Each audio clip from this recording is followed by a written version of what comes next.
And now, The View from Washington, an explanation of U.S. policy. Lebanese officials continue to investigate the twin suicide bombings that occurred earlier this month at the Iranian embassy in Beirut. Bombings that left a tangle of bodies, blood, and burned out cars in the street. At least 25 people were killed, including an Iranian diplomat, and more than 140 were wounded.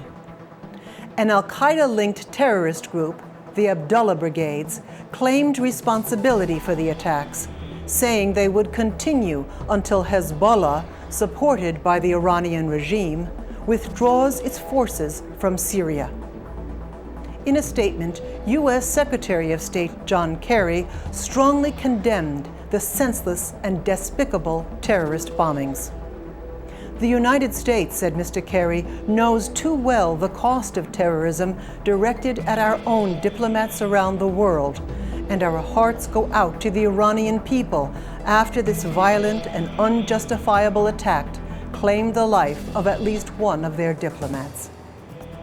We may have our significant differences with Iran and be working hard to try to resolve them, but nothing excuses bombings of any body, any person, anywhere.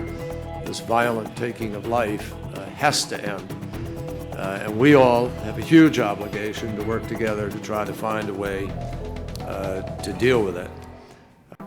White House spokesman Jay Carney also condemned the bombings and urged all parties to cooperate with the investigation so that those responsible are brought to justice. That was The View from Washington, an explanation of U.S. policy.